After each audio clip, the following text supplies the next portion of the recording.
E aí, bonito e bonita, vamos lá conversar sobre o que ia ser a nossa live. Conexão não me ajudou, então vou deixar o material gravado aqui para vocês, até porque tem muitas questões e eu quero comentar coisas específicas para vocês, tá bom? Então, qualquer dúvida ainda dá tempo de deixar nos comentários. Já ativa o sininho para continuar estudando e acompanhando língua portuguesa comigo durante o dia a dia. Afinal de contas, precisamos destravar esse português do cotidiano, não é mesmo? Mas olha só, falando em Enem, que é o nosso papo aqui, qual é o primeiro comentário que eu queria deixar para vocês? Sobre o TRI, né? O que é esse TRI? É uma teoria de correção das questões que é utilizada pelo Enem para dar a nota de vocês. Então, o que acontece? Esse algoritmo, ele vai definir as questões em fáceis, médias e difíceis. E isso só acontece após a aplicação da prova. Por quê?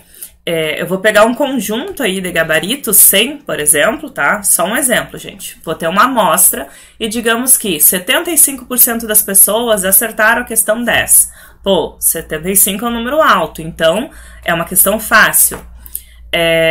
10% apenas acertaram a questão 32. Então são poucas pessoas que acertaram, é uma questão difícil, ok? E aí, com isso, o algoritmo ele consegue identificar se você acertou porque de fato sabia ou se você chutou. Porque qual é a lógica? Eu preciso acertar uma grande quantidade de fáceis, uma quantidade de média e poucas difíceis. Então, me dá a ideia que eu sei o conteúdo, porque as fáceis eu acertei. E existe um caminho para chegar até a difícil. Então, se eu só tive dificuldade na difícil, o algoritmo entende que você está no caminho tradicional e direto do aprendizado, certo? E aí a nota vai depender desse nível de dificuldade das questões, ok? Então eu posso fazer 35 acertos, você também, eu vou ter uma nota X e você vai ter uma nota Y, certo, bonitos? Na sequência, tá? Como vai ser o cálculo dessa nota? O máximo, né, é 1000 no Enem. Então eu vou juntar, vou somar minha nota de humanas, de linguagens, de redação, de matemática e de biológicas. São 5 notas, soma 5, divido por 5 e eu vou ter a minha média. É assim que acontece.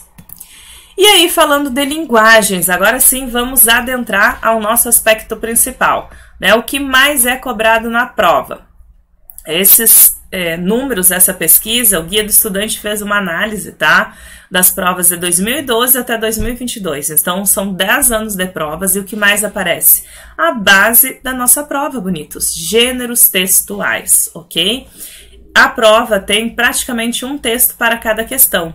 Então, por isso, é tradicional aparecer perguntas sobre o conteúdo do gênero, o objetivo sociocomunicativo do gênero, a linguagem do gênero, uso da norma padrão ou não dentro desse gênero, a questão gramatical para a construção desse gênero, características específicas do gênero. Então, tudo que possa existir em língua portuguesa em função do gênero textual. E aí um ponto importante que tem muito material aqui no meu canal e eu quero retomar rapidinho. Tipo textual nada mais é do que a base, a parte fixa do gênero textual, que nada mais é o nosso texto em si, certo?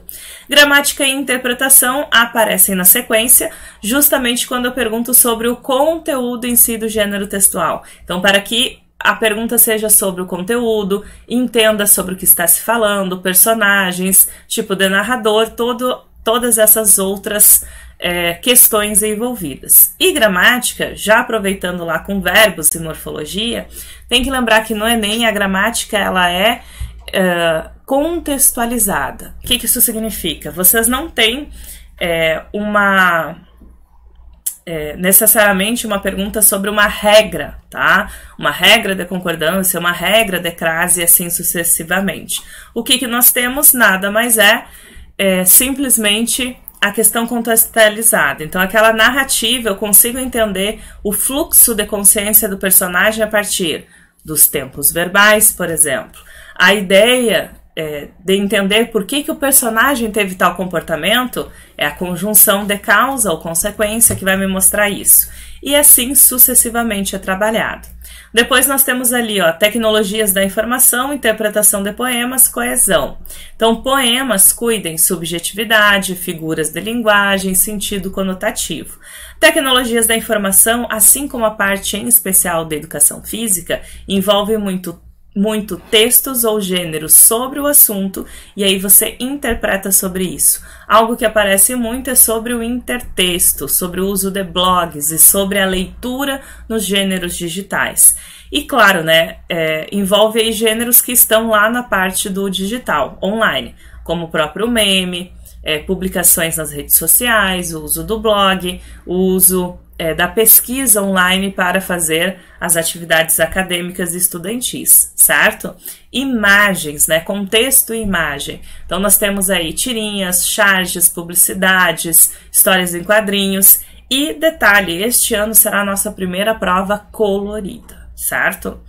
Linguagem culta ou coloquial, temos aí as variações linguísticas, que pode ser cobrado tanto sobre o uso dessa variação em relação ao gênero textual ou que variação é essa especificadamente.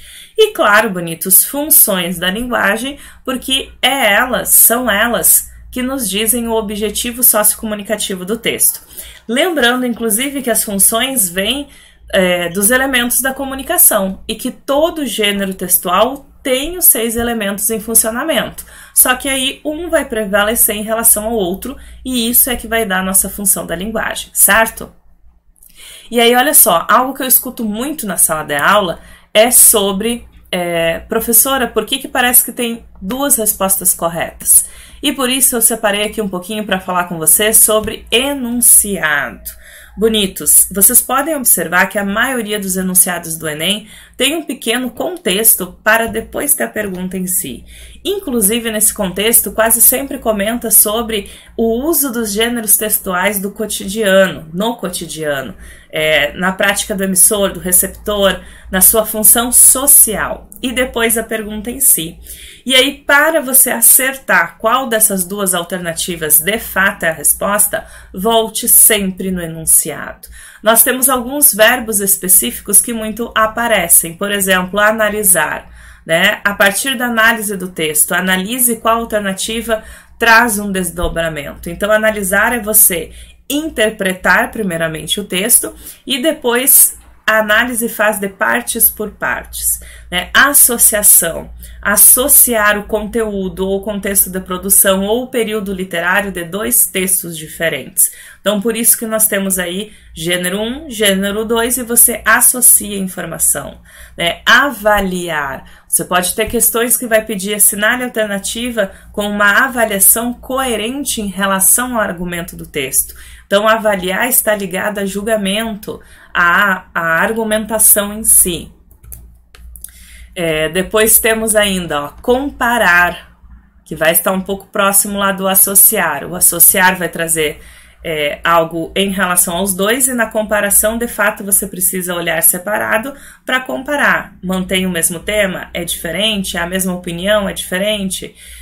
E essa comparação nos gêneros vai envolver a linguagem, o contexto da produção, o emissor, o receptor, toda essa parte de produção do texto. Temos aí críticas, né? Identificar a crítica dentro do texto, como o autor mostra isso, a opinião é positiva, é negativa.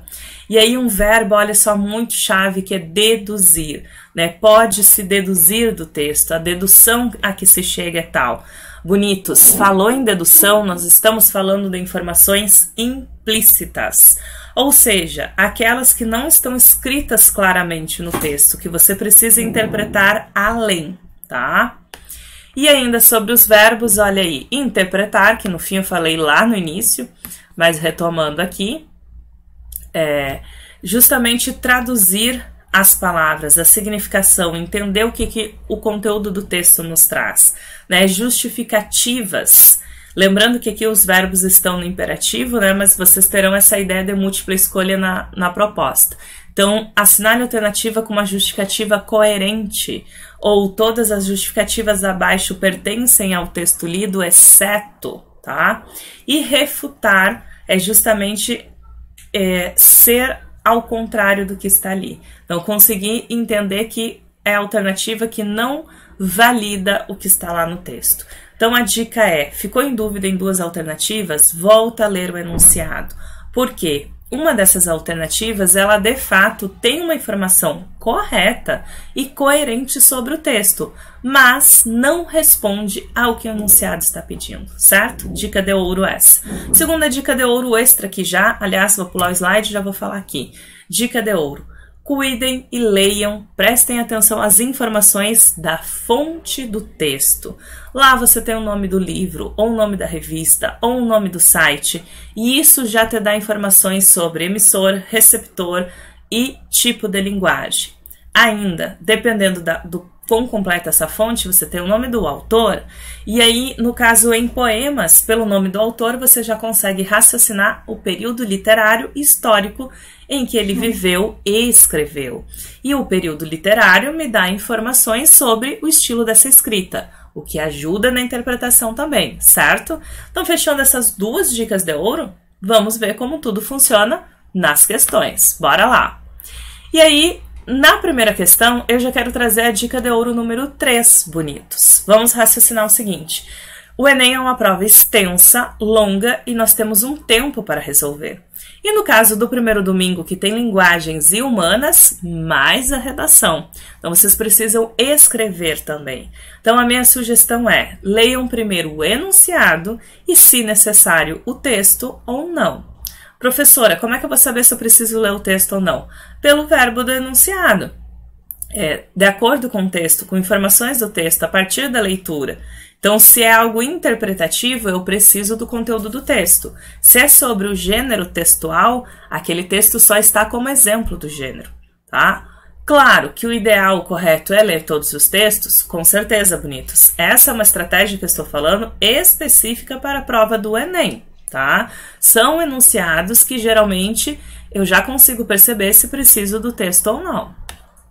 Então, não façam isso em todos os vestibulares. Aqui, por exemplo, ó, no trecho acima, estou indo direto para o enunciado com vocês. A função referencial da linguagem predomina por meio da qual o emissor. Então, bonitos, olha só, eu já sei a função. Se eu só olhar ali a fonte, ó, folha.ol.com.br, eu tenho aí uma notícia, tá? Ou um artigo de opinião, mas enfim, se ela é referencial, ela me traz informações. E aí, dentro da função referencial, o que o emissor faz? O emissor é quem está escrevendo esse texto informativo. Ele imprime ao texto marcas de sua atitude pessoal, sentimentos? Não, né? Senão não seria referencial, seria emotiva. Ele busca persuadir o receptor? Não, porque aí o foco seria o receptor e não a informação. Aí seria apelativa ou conativa. Procura explicar a própria linguagem? Isso é função metalinguística. Objetiva verificar ou fortalecer a eficiência da mensagem? Isso é função fática. E o enunciado de vocês já deu função referencial. Então, é só correr para o abraço e entender qual alternativa fala da referencial. Letra B de Brasileirão, bonitos, ó. Transmite informações objetivas sobre o tema de que trata o texto com comprovações da autoridade. Aí, no caso, tem tempo bacana, quer ler lá o texto? Você vai ver que pelo site aqui é uma informação e traz, né, estudos de quem já fez pesquisa. Então, por isso, letra B de bola.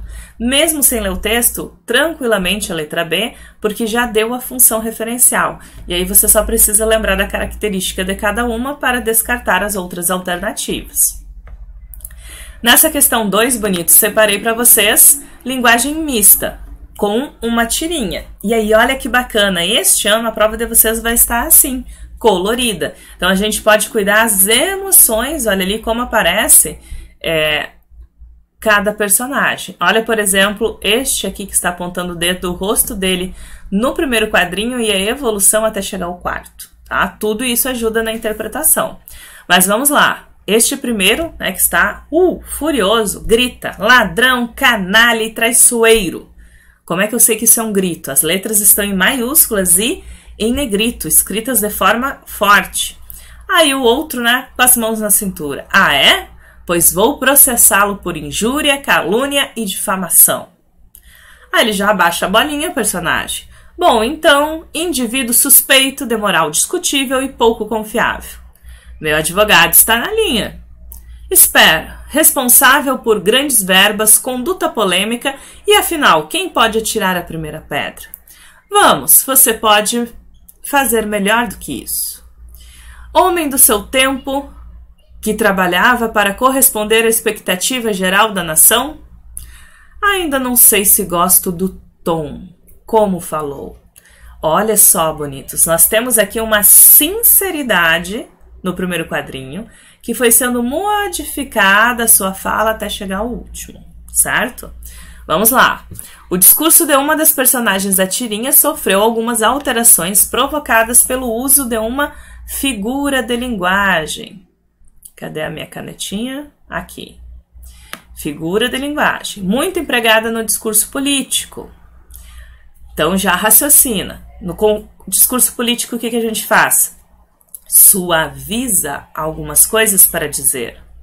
Laerte construiu o efeito de humor baseado em hipérboles. Pelo contrário, né? Ele não usa exageros. Talvez a primeira fala. Mas depois dessa mudança não é por exageros. Polissíndoto, não temos aqui repetição de conjunções. Polissemias, já que os significados têm múltiplos significados, os adjetivos, aliás, nós conseguimos entender o contexto da tirinha, então não posso falar em polissemia. Ironias, já que não há sinceridades no tom dialogal, não. A ideia ali é ser sincera. Aí o que eu vou raciocinar com política? Ó? Eufemismos. Por quê, bonitos? O discurso, ele ganha uma suavização. Então, as palavras suavizam os xingamentos lá do primeiro quadrinho. Lembrem, né, que no primeiro quadrinho essa ideia está gritando, xingando. E as das demais palavras que foram escolhidas diminuem isso, suavizando. Então, por isso, letra D de dentista. Aí, bonitos, aqui temos uma clássica questão sobre gênero textual. Olha só, os gêneros textuais podem ser caracterizados, dentre outros fatores, por seus objetivos. Esse fragmento é um ou uma, que é saber o gênero direto. Reportagem, resumo, sinopse, instrução ou resenha. Tá? Nesse caso, precisamos do texto, mas antes, olha aqui a fonte, disponível em O Devorador de Livros. Então, já sei que é algo sobre um livro. Então, já tira aqui reportagem e já tira aqui instrução. Nós não temos aí verbos no imperativo. Agora, resumo, sinopse ou resenha. Resenha, geralmente, é relacionada a filme. E o resumo e a resenha, o resumo a livros e a resenha poderia ser tanto de livro como de filme. Ficamos com duas. Aí, precisa conferir o texto. A trajetória de Pontinhos é contada por uma narradora mórbida, surpreendentemente simpática. Ao perceber que a pequena ladra de livros lhe escapa, a morte aperfeiçoa-se a menina e rastreia suas pegadas.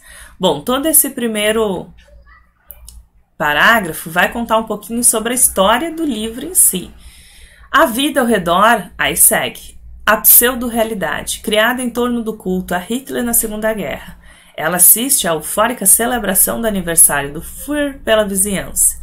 A morte, perplexa diante da violência humana, dá um tom leve e divertido à narrativa, desde duro confronto entre a infância perdida e a crueldade do mundo adulto. Um sucesso absoluto e raro de crítica e público. Crítica e público. Então é sobre o filme em si e não do livro. Então poderíamos ficar com sinopse e tirar o resumo. Mas olha só, diz aí o nome do filme. Nós só temos um trecho, bonitos. Não tem o nome do filme, né? Pela leitura aqui da explicação, entendemos que é a menina que roubava livros. Não podemos dizer que é impessoal, porque tem adjetivos que revelam a opinião de quem escreveu. E aí, olha só, sinopse diz assim: sintetiza as informações relevantes de uma obra de modo impessoal. É pessoal. Na resenha, apresenta uma produção intelectual de forma crítica. Então, sucesso absoluto de crítica e público é um filme. Então, é um produto cultural intelectual. E de forma crítica porque tem opinião. Então ficamos aí com o gênero resenha, bonitos. Lembrando que no resumo e na sinopse nós temos o resumo do conteúdo do livro ou do filme, geralmente de modo impessoal, porque é tal qual o que vem na história. Na resenha nós vamos ter esse resumo também, que é a primeira parte, mas colocando uma crítica, adjetivos, indicando essa leitura ou não, né, do livro, no caso, ou assistir ao filme ou não.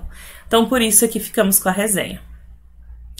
Na próxima, vamos trabalhar as nossas linguagens verbais e não verbais. Ó, temos aí uma publicidade, tem uma imagem interessante. Vejam que aqui, né, o preto e o branco, tons de cinza, então quer dizer que se fosse colorido, temos diferenças aí. Vejam que a frase principal tem palavras em destaque em relação a outras, então tudo isso colabora. Então, faz com que o bullying passe a história. Stop. És vítima. Fica calmo.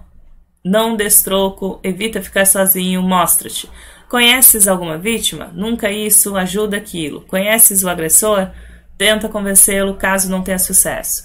Então, vejam que nós temos aí vários verbos no imperativo. Agora, vamos lá. Essa campanha se destaca pela maneira como utiliza a linguagem para conscientizar a sociedade da necessidade de se acabar com o bullying. Tal estratégia está centrada no quê? Chamamento de diferentes atores sociais pelo uso recorrente de estruturas injuntivas. Ó, acabei de falar para vocês, verbos no imperativo são as nossas estruturas injuntivas. Quem são os atores sociais? Quem está lendo a campanha? Ó, és vítima? Você se identifica como vítima? Faz isso. Agora, você não é vítima, mas você conhece alguma vítima? Faz isso. Você conhece algum agressor? Faz aquilo. Então, as pessoas que leem o cartaz podem se identificar como diferentes atores sociais. Os atores sociais são os leitores. Então, aqui já está a nossa resposta, letra A, tá? Mas vamos conferir. Variedade linguística do português europeu? Tem nada a ver. Tem muito aí o uso do tu, que é muito usada na região sul do país, mas não relacionada ao português europeu. Restrição a um grupo específico de vítimas, tá? Não. Marcar o O e o A são os gêneros da língua portuguesa. Estou falando aqui em questão de escrita. Combinação do significado de palavras escritas em língua inglesa e portuguesa, é óbvio que isso não é o principal como estratégia, até porque bullying não tem tradução em língua portuguesa. Agora, stop ou pare foi uma questão da escolha de quem fez a campanha. E enunciado de cunho esperançoso, passe a história no título do cartaz? Não, né? Isso não é o que faz o destaque. É claro que se tem uma ideia, né, de fazer algo positivo, mas a estratégia em si é chamar o outro. Então, ficamos aí com a letra A. E aí, bonitos, para fechar a parte das nossas questões, né, vamos a um texto com versos. Bora lá. Nesse texto, a mobilização do uso padrão das formas verbais e pronominais. Então, eu preciso entender como isso foi usado no texto para chegarmos à resposta, tá? Toca a sirene na fábrica e o apito como um chicote bate na manhã nascente, bate na tua cama, no sono da madrugada. Ternuras da áspera lona pelo corpo adolescente, é o trabalho que te chama, às pressas tomas o banho, tomas teu café com pão, tomas teu lugar no bote, no cais do Capibaribe. Eita!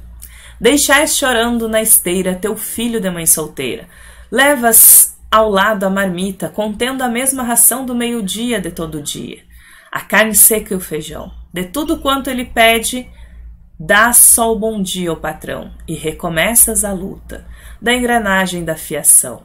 Olha que interessante, bonitos. Temos aqui o uso do tu e temos vários pronomes, como diz ali o enunciado. E o que esses pronomes trabalham? O que é teu, né, com quem o eu lírico está falando, dessa mãe que deixa o filho sozinho, e trabalha quando se refere ao patrão, ao turno do trabalho. Então, o uso da segunda pessoa se refere a com quem o eu lírico está falando. O uso da terceira pessoa, às outras pessoas que se relacionam a esse eu lírico. Então, esse uso, né, padrão dos verbos e dos pronomes ajuda a localizar o enredo no ambiente estático? Não. Nós vimos aqui em relação às pessoas, os atores sociais. Auxilia na caracterização física do personagem principal? Não. São os adjetivos que tem ali que fazem isso, e alguns substantivos. Acrescenta informações modificadoras às ações? Não modifica algo. Altera os tempos da narrativa, fazendo progredir as ideias do texto? O verbo tem um pouco disso quando começa amanhã, chega à tarde, vai para o trabalho e tal. Mas juntando ali o uso padrão das formas verbais e pronominais, os pronomes não indicam esse tempo. Então, essa seria o cuidado com a letra D, voltar ao enunciado, como eu falei. E aí vem a nossa resposta, ó. Está a serviço do projeto poético, auxiliando na distinção dos referentes. É justamente esse o papel da parte dos pronomes em si. Então, o que é esse serviço do projeto poético? Na organização do poema em si. E distinção dos referentes é saber se está falando com a mãe solteira, com o filho, com o patrão. E aí fechamos a letra E. Certo, bonitos? Espero que vocês tenham aproveitado essas dicas finais. Infelizmente não saiu a nossa live, não por aqui, deixei lá na rede social, mas as questões fiz questão de gravar para vocês, para que vocês pudessem fazer essa revisão antes da prova. Então não esquece de já me seguir aqui, deixar a sua mensagem ou a sua pergunta nos comentários e acompanhar a língua portuguesa junto comigo, certo? Boa prova para vocês, bonitos. Até uma próxima!